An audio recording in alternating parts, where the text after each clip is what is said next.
जलन। ममता बहुत ही सीधी और प्यारी लड़की थी, वहीं सुनील एक सरल और आगे बढ़ने की सोच रखने वाला लड़का। सुनील, बेटा सुनील कहाँ है? अरे जरा एक गिलास पानी तो दे दो। हाँ माँ, अभी आया। क्या माँ, पानी तेरे सर के पास ही तो रखा है, क्या हो गया है? तबीयत खराब है क्या? अरे नहीं नहीं, वो उठने का मन ही नहीं कर रहा था, तो देखा ही नहीं। वैसे क्या कर रहा है? यहाँ बैठ ना मेरे पास। माँ पढ़ रहा था। वो क्या है ना, नौकरी में तो वक्त नहीं मिलता, अब ऑफिस से घर आकर ही तो वक्त मिलता है। अच्छा ठीक है, पढ़ ले जा बेटा। सुनील पढ़ लिख कर और आगे बढ़ना चाहता था, लेकिन माँ की तबीयत खराब देखकर सोचता है कि शादी ही कर ले। कब तक माँ का ख्याल वो अकेले रख पाएगा? तो एक दिन, माँ ये ममता है, मैंने इससे शादी कर ली है। तुम्हारी तबीयत भी ठीक नहीं रहती, तो मैंने सोचा शादी कर लेता हूँ। घर संभालने वाली और तुम्हें संभालने वाली कोई आ जाएगी तो अच्छा रहेगा। माँ अचानक से सामने बहू देखकर हैरान रह जाती है। बेटा ये क्या बात होती है? न बैंड, न बाजा, न दहेज, न शगुन, ऐसे कैसे बहू आ गई? माँ तू तो जानती है, मैं नौकरी के साथ पढ़ाई कर रहा हूँ, तो कहाँ से इतना पैसा बचा पाता कि धूमधाम से शादी करता। वैसे भी माँ, लोग तो आकर खाकर निकल जाएंगे, इसलिए बस वैसे ही। माँ जी, मैं आपका ख्याल रखूंगी। वैसे भी ये आगे की पढ़ाई कर रहे हैं, अच्छा कुछ कर गए तो सबके दिन फिर से अच्छे आ जाएंगे। सास को ममता की बात ठीक तो लगती है, लेकिन मन में कहीं ना कहीं लगता है कि कहीं बहू बेटे को लेकर फुर्र ना हो जाए और फिर तो वो रह जाएगी अकेली। बेटा देख, मेरा जो कुछ भी है वो सुनील ही है, और सुनील का भी अब इस दुनिया में मैं ही हूँ और कोई नहीं। क्या सुनील? बिल्कुल माँ, लेकिन आज से ममता भी मेरे जीवन का अहम हिस्सा है, जैसे तू है। सास को बड़ा बुरा लगता है कि उसकी सल्तनत में कोई और हिस्सेदार कैसे हो सकता है। कैसे कोई और उसके 30 साल के बेटे की जिंदगी में अचानक से आकर बराबर का हिस्सेदार बन सकता है। देख बहू, मैं भले थोड़ा बीमार रहती हूँ, लेकिन इसका मतलब यह नहीं कि घर की चीजों में मेरा कंट्रोल खत्म हो गया है। मैं आज भी इस घर की रानी हूँ, समझी? बेटा सोचता है कि ये माँ को अचानक से क्या हो गया। कल तक जो माँ कहती थी कि जिंदगी का कोई भरोसा नहीं, वो अचानक से जंग के मैदान की झांसी की रानी कैसे बन गई? माँ क्या हो गया है? सब ठीक है ना? अचानक कैसी बात कर रही हो? ममता का आज पहला दिन है, स्वागत करो उसका। आसपास की आंटियों को बुलाओ, नई दुल्हन की मुंह दिखाए करवाओ। खैर, सास होने का फर्ज निभाती है और बाद में एक सहेली के साथ बाहर निकल जाती है। क्यों री बताया नहीं कि बेटे का ब्याह कर रही हो? वैसे तो सारा दिन हम ही में घुसी रहती हो। अरे मुझे भी तो अभी पता चला, यूं अचानक सर पर लेकर आ गया। कहता है बहू है माँ तुम्हारी, अब इसको भी इतना ही मैं प्यार करता हूँ जितना तुझे करता हूँ। लो जी, ये क्या बात होगी? क्यों इतना प्यार करता है? अरे माँ का प्यार तो ज्यादा होता है। अब उसको तो कोई दूसरा पति मिल सकता है, लेकिन तुम ही बताओ, क्या माँ की ममता किसी और की हो सकती है? ना जी ना, बेटे को समझाओ ये बात। अरे क्या समझाऊं, मुझे तो खुद ही समझ में नहीं आ रहा कि क्या हो रहा है। जो बेटा कल तक माँ माँ करता था, अचानक से बीवी बीवी का राग आलाप रहा है। देखा, उसकी बीवी ना सुंदर और जवान है। सुंदरता के आगे तो एक से एक नहीं टिके, तो तेरा बेटा किस खेत की मूली है? सास को भी समझ में आ जाता है कि बहू की सुंदरता के आगे माँ का प्यार किसी काम का नहीं। उधर बीवी, ए जी, अम्मा जी सहेलियों को छोड़ने गई थी, अभी तक आई नहीं, हम देख आए क्या? अरे रहने दो ना, आ जाएंगी। कहाँ जाएगी, उनकी आदत है, एक बार जाती है तो पूरी पंचायत खत्म करके ही आती है। अच्छा ही है, खाना वाना खा कर गई होगी। छोड़ो ना, घूमेगी तो खाना पचेगा, नहीं तो ऐसे ही खाट पकड़ लेगी। बहू भी शांत हो जाती है।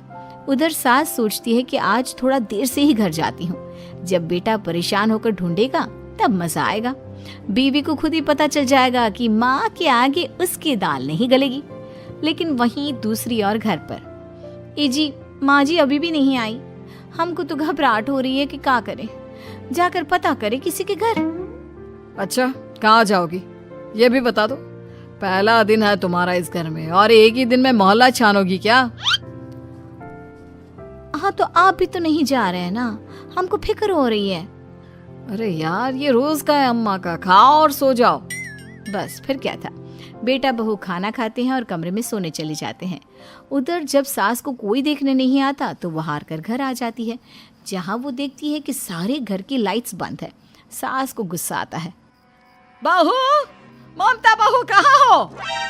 लेकिन सारे दिन की थकी बहू को ऐसी नींद आती है जैसे किसी ने भांग की गोली खिला दी हो।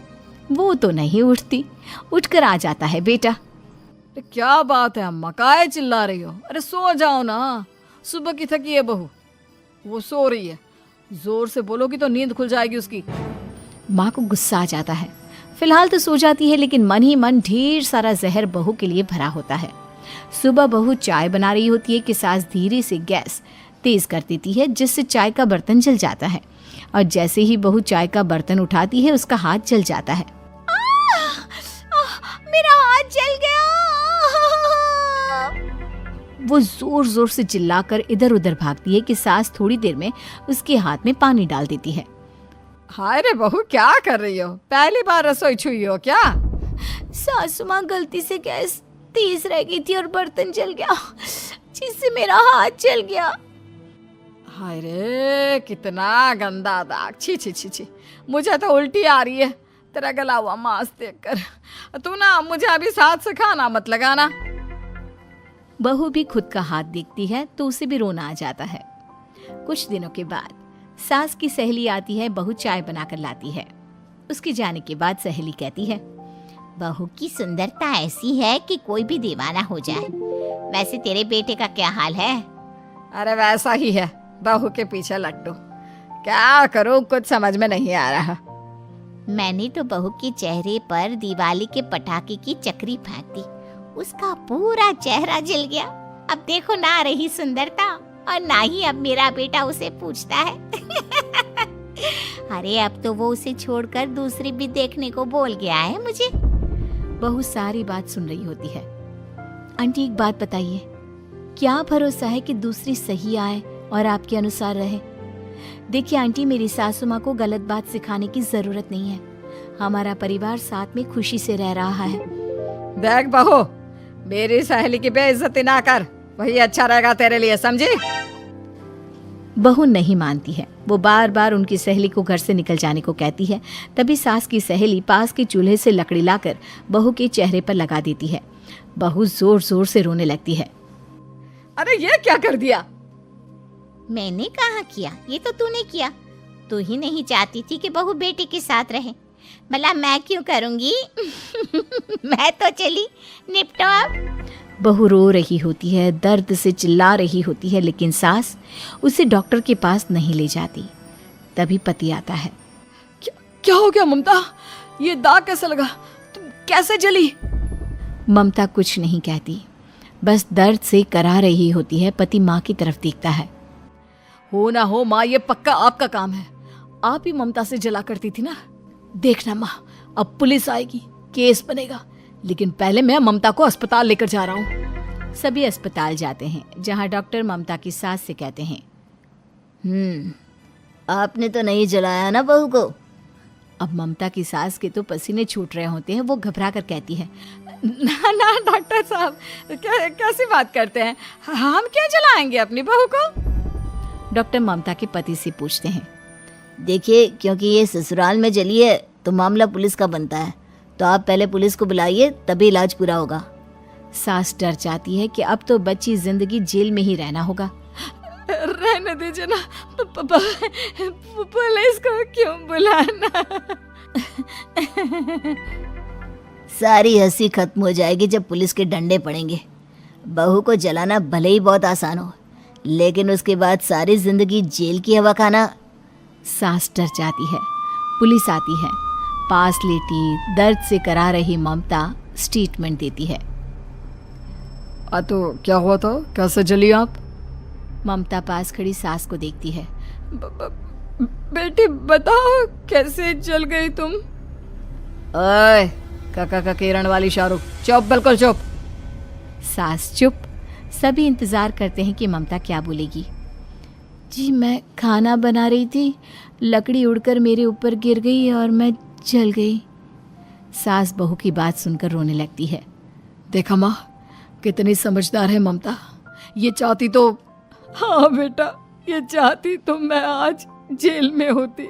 मुझे माफ कर दे, मैं आगे से अभी कभी ऐसा नहीं करूंगी। बहू के साथ मिलकर रहूंगी, मुझे माफ कर दे। दुर्गा नदी के किनारे बसा एक गांव फूलपुर। गांव में कुछ 100-150 लोग रहते थे। अंजलि, जो कि पास ही के जिले में रहती थी और 12वीं पास कर चुकी थी, उसके पिताजी ने बेटी को जल्दी विदा करने के लिए उसकी शादी फूलपुर गांव के मुकेश से करवा दी थी। मुकेश कभी स्कूल नहीं गया था और इस कारण वो पढ़ा लिखा नहीं था और बाकी गांव वालों की हालत भी मुकेश जैसी ही थी। मुकेश के घर में उसके माता पिता भी रहते थे। सासू माँ, मैं बाहर मंदिर तक जा रही हूँ, आधे घंटे में आ जाऊंगी। अरे अभी कहीं जाने की जरूरत नहीं है, चुपचाप जाके रसोई में रात के खाने की तैयारी करो। और ये घूंघट क्यों हटा लिया है तुमने? क्या पता नहीं कि इस गांव में औरतें बिना घूंघट के नहीं रहती? रात में अंजलि छत पर जाकर अपनी मम्मी से बात कर रही होती है। तभी गांव की 3-4 औरतें उसे देख लेती है और दरवाजे पर आकर उसकी सास से शिकायत करने लगती है। और क्या हुआ? अरे छत पे तो देखो, आपकी बहू मटक मटक के किसी से फोन पर बात कर रही है। दिन भर फोन पे लगी रहती है। अरे कल तो मंदिर के पास वो क्या कहते हैं, सेल्फी ले रही थी। शहर की बहू रखना अच्छा शान की बात है, पर देखना इसके लक्षण से ये तो तुम्हारे परिवार को बदनाम ना कर दे। ये पहली बार नहीं था जब सास से गांव के लोगों ने अंजलि की बुराई या शिकायत नहीं की हो। अब तो ये रोज की बात थी। अंजलि ये सब सुन लेती है। जब वो नीचे जाती है तो मुकेश भी वहां आ जाता है। सास कहती है, बेटा, लोग घर आकर शिकायत करने लगे हैं बहू के कामों की। देख लो, पति हो, संयम से रखो इसे। माँ जी, मैं तो अपनी माँ से बात कर रही थी क्योंकि यहाँ कोई बात करने लायक ही नहीं है और अब मैं माँ के पास ही रहूंगी। वहाँ क्या रहना, वहाँ बाहर के लोग तो ठीक है पर घर के लोग भी इज्जत ना दे सके। अरे नहीं नहीं अंजलि, ऐसा नहीं है, धीरे धीरे सब ठीक हो जाएगा, तुम फिक्र ना करो।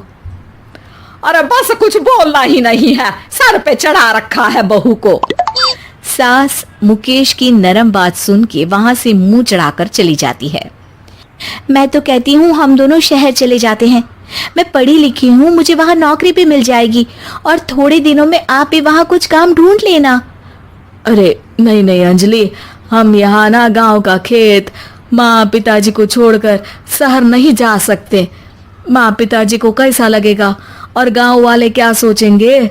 ये कहकर मुकेश सोने चला जाता है और अंजलि की गांव वालों द्वारा बुराई का सिलसिला बहुत दिनों तक चलता ही रहता है। लेकिन अंजलि गुस्सा ना दिखाते हुए समझदारी से काम लेती है। बारिश का मौसम चालू हो जाता है। जोरदार बारिश से पूरे गांव में हाहाकार मच जाता है। दुर्गा नदी में बाढ़ आ जाती है और बाढ़ का पानी पूरे गांव की फसल तबाह कर देता है। फसल की ये हालत देखकर गांव वाले निराश हो जाते हैं और बात तो यहाँ तक पहुँच जाती है कि कुछ लोग तो अंजलि को इस सब का दोषी ठहरा देते हैं। अरे पूरी फसल तबाह हो गई, पता नहीं किसकी नजर लग गई है। अरे जब से चौधरी परिवार में ये शहर की बहू आई है ना, तब से ही गांव की शांति चली गई है। इसके कर्म कांड से माँ दुर्गा नदी भी खुश नहीं है। ये सब सुनकर बेचारी अंजलि रोते हुए अपने घर चली जाती है। कुछ दिन बाद सभी गांव वाले अपनी फसल का मुआवजा लेकर अपने अपने घर आते हैं। मुकेश भी 1500 लेकर आता है। अंजलि को जब पासबुक दिखाता है तो अंजलि हैरान हो जाती है। अरे ये पासबुक में तो उन्होंने 4000 की एंट्री करी है और आपको सिर्फ 1500 दिए। सच में? अरे वो सरकारी अफसर आपको बेवकूफ बना रहे हैं। सरकार की तरफ से हमें 4000 मिले हैं लेकिन बाकी का सारा पैसा खुद ही खा रहे हैं। आप लोग के अनपढ़ होने का फायदा उठा रहे हैं। ये सब सुनकर मुकेश परेशान हो जाता है लेकिन अंजलि उसे हिम्मत से काम लेने को कहती है और सुबह होते ही मुकेश को पंचायत कार्यालय ले जाती है और साथ में गांव के और लोगों को भी। आप सरकारी बाबू क्या गांव के लोगों को बेवकूफ समझते हैं? आपको क्या लगता है ये पढ़े लिखे नहीं है तो आप कुछ भी मनमानी करेंगे? ये बेचारे दिन रात इतनी मेहनत करते हैं, ये हमारे अन्नदाता हैं और आप इनके साथ ऐसा धोखा करते हैं। अरे क्या बके जा रही है ये लड़की, किस धोखे की बात कर रही है? अपने कांड करके नदी माँ को नाराज करके हमारा नुकसान करके इसे चैन नहीं मिला क्या? सरपंच जी, इन सरकारी बाबू ने मुझे बेवकूफ बनाया है और मेरे हिस्से के पैसे खुद चट कर गए। बस ये सुनते ही सरपंच वहां से दुम दबाकर भाग जाता है। पता चलता है कि जनपद अधिकारियों ने गांव के सरपंच के साथ मिलकर सबके साथ धोखा किया है। सब लोगों का विरोध शुरू हो जाता है और आखिर में अधिकारी सब गांव वालों के हिस्सों के बचे हुए पैसे उन्हें लौटा देते हैं और कई दिन तक सरपंच गांव में लौटता ही नहीं। अंजलि, तुम नहीं होती तो हम गांव वालों को तो पता ही नहीं चलता कि ये हमें हर बार बेवकूफ बनाते हैं। हाँ हाँ अंजलि बेटी, हमें माफ कर दो। हम सब तुम्हें बुरा भला कहते रहे, लेकिन तुमने ही आज हमें बेवकूफ बनाने से बचाया है। हमें तुम पर गर्व है बेटी। अब समझ आया कि सरपंच तुमसे नहीं, तुम्हारे पढ़े लिखे होने से नफरत करता था। क्यों ना इस बार हम अंजलि को ही सरपंच पद के लिए चुन ले? क्या कहते हो गांव वालों? पढ़ी लिखी सरपंच। बस पूरा गांव अंजलि के लिए ताली बजाता है और अंजलि की सास उसे खुशी से गले लगा लेती है।